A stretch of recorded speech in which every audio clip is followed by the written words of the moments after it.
Well, good day to all of you. I hope you're doing well. We've been working hard over on exclusivelygames.com. Hopefully, we'll have the game reviews section rolled out by the end of the week. We've had a few hiccups there, so apologize for the delay. But we're still pumping out those news articles and those game articles every single day. So make sure you go on over and check it out. Now, what is Captain Marvel's greatest weakness? Well, apparently it's makeup. That's right. Fans are angry because Brie Larson is wearing makeup. It feels like a step backwards. Captain Marvel fans vent their fury over Brie Larson's glammed up makeup in the Avengers trailer. Makeup after she appeared 100% natural in her own Marvel movie. I doubt she was 100% natural, but, you know, we'll see. Fans of the movie have taken to social media to air their views after seeing Brie Larson wearing makeup in a snippet of the Avengers Endgame trailer. Many are wondering why the star who plays Carol Danvers was glammed up in the trailer while she appeared makeup-free in Captain Marvel. I doubt she was makeup-free. One fan said the character should, quote, not be wearing makeup. Another added, can someone please rinse her face off? Others are defending the makeup, saying that wearing it doesn't make the character any less of a hero. They always eat themselves. The trailer for Avengers Endgame was released Thursday, March 14th. Captain Marvel fans have taken, that's right, they have taken to social media to air their thoughts on her makeup. Fans online are discussing the fact that Brie Larson, who plays Carol Danvers, appeared makeup-free in Captain Marvel, which hit theaters in March 8th while she looked glamorized in the Avengers Endgame trailer. The trailer features Brie for a brief moment in one scene towards the end of the clip, which was enough for movie fanatics to decide they didn't like the dolled up look on the hero. Oh no, she's got rouge on. Paper clips and rouge. And lipstick. Oh boy. Big trouble. I mean, both looks are the same. Both looks like a 45-year-old housewife waiting in line behind a 60-year-old who's still writing a check at the grocery store. That's what it looks like. You can always tell when men are behind character design. Captain Marvel should not be wearing makeup. Do not effing at me. Carol really does look weird in an Endgame trailer with that makeup. And also, Captain Marvel spoilers, I can't remember the mid-credit scene, but I'm pretty sure she didn't look like that. How did this makeup even happen? Can someone please rinse her face off? It looks like she used a makeup app on a selfie. To be clear, this is not a critique of makeup, wearing it, or wanting to.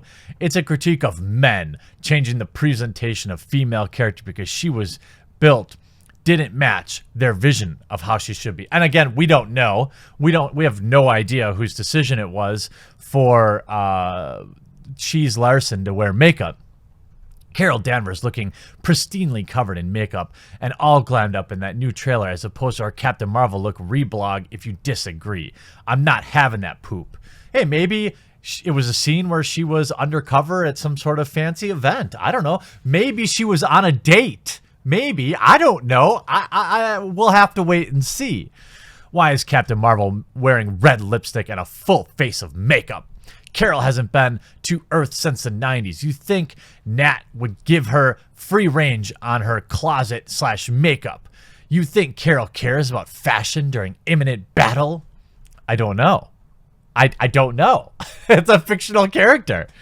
Am I the only one who thinks it's weird how much makeup Captain Marvel is wearing in the newest Avengers Endgame trailer compared to literally any point in her own movie?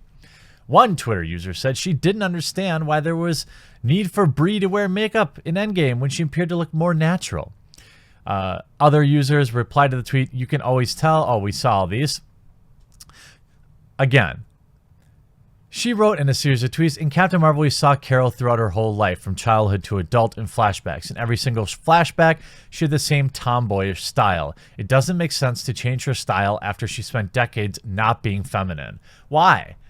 I mean, people change, right? I mean, I didn't always have a beard, and now I have a beard. I mean, I don't know. Maybe she was, tired of being single and she decided to put some makeup on. I don't know. I don't know.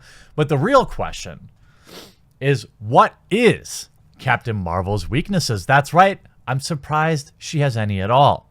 It's no secret that Carol Danvers is a powerhouse. She's a Kree hybrid who in the MCU was empowered directly by a blast from an Infinity Stone, which puts her inarguably within the ranks of MCU's strongest heroes.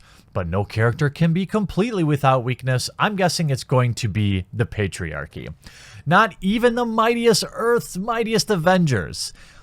Marvel Studios boss Kevin Feige has already assured fans that Carol will have some sort of Achilles heel. Oh, please let it be the patriarchy. Please. Or is it makeup? But unsurprisingly withheld the details about just what that weak spot might be. While there's no kryptonite-like substance that can easily take Captain Marvel down, there are some notable disadvantages she has in the comics.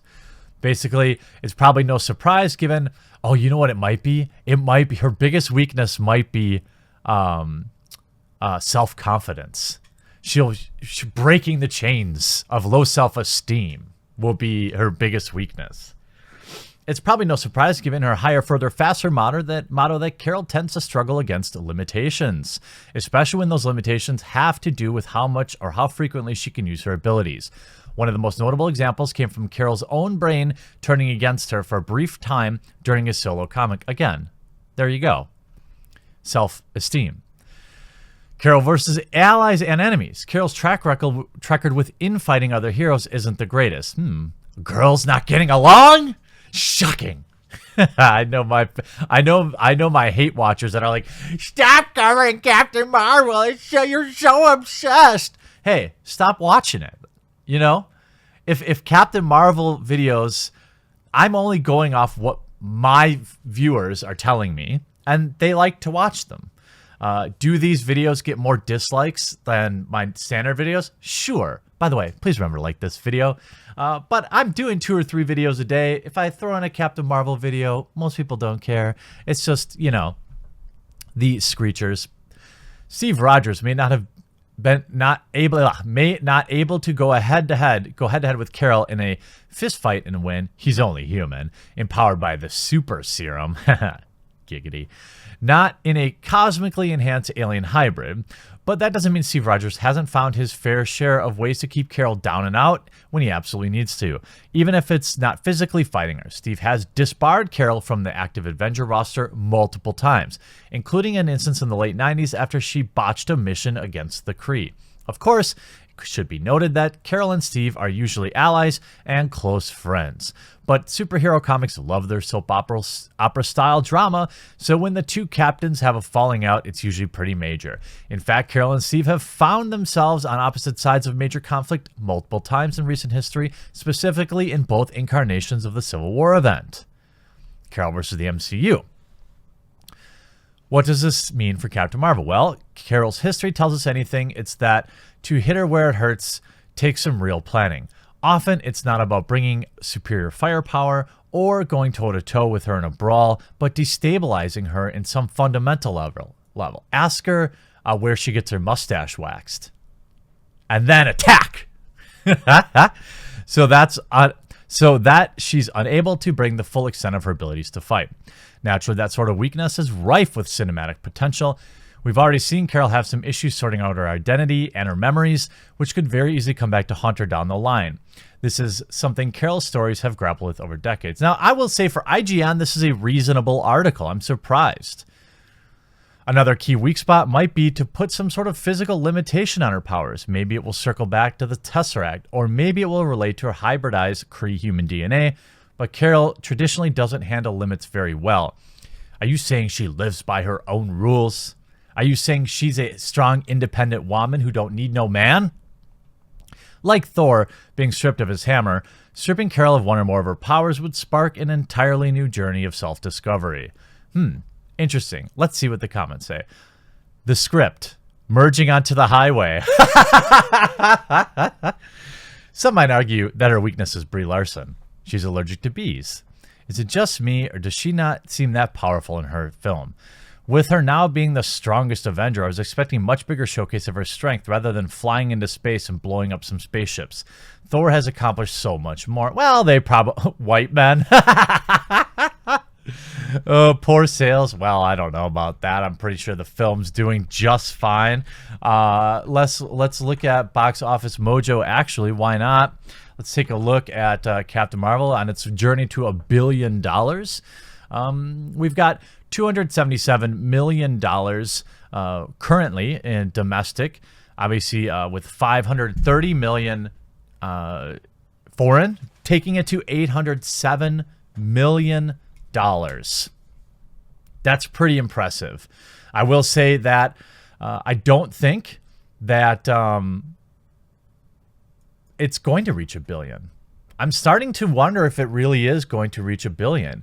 If we look at basically the total grosses, it's still a really, really long way in America from, I mean, you know, it's Age of Ultron is still almost double. Captain America Civil War is $120 million ahead. Now, if we look at adjusted for inflation, Captain Marvel is more on pace. It's now the 14th best Marvel film, and I would say that's probably pretty good. Worldwide, unadjusted, Captain Marvel at $807 million. It's fair to say that and that's the 10th best. It's fair to say she'll probably easily pass Thor Ragnarok, Guardians of the Galaxy Volume 2, and Spider-Man Homecoming. That's within the next 80 million. Will she pass Captain America Civil War? That's another $300 million. I'm not sure it's there. I mean, Iron Man 3, 1.2 billion. Black Panther, 1.3 billion. Infinity War, unadjusted, is already at 2 billion. I don't know how they're calculating that. Is that many pre-sale tickets already happen? The Avengers, 1.5 billion. Age of Ultron. So it's interesting when we look at the day-to-day sales, too, of Captain Marvel. If we look at weekly sales, daily, I'm sorry, you know, 7 million, 5 million. Is it going to get 300 million this way? Even if we look at last weekend, it did, you know, Friday, Saturday, Sunday, it did 20, 40, 70 million. So I don't think we're going to see anywhere near that this weekend. We went from 50, let's call it 50, 110, 150 million opening weekend down to what I say 30, 40, 50, 60, 70 million last. So that's half. If we go to half again, we can expect another 30 million this weekend. I don't think it's going to hit $1 billion unless the foreign market just keeps crushing, which is entirely possible, obviously. But we'll have to wait and see. Certainly, the makeup is a concerning problem for Captain Marvel. For those who said she's one of the best superheroes ever, you know, she has the same bored look, like the. I'm sorry, I'm downloading an update from my iPhone right now, and I need the latest Snapchat. What do you want, Mom? I'm not sure, but we'll have to wait and see. I hope you enjoyed this video, though. We'll talk to you again real soon.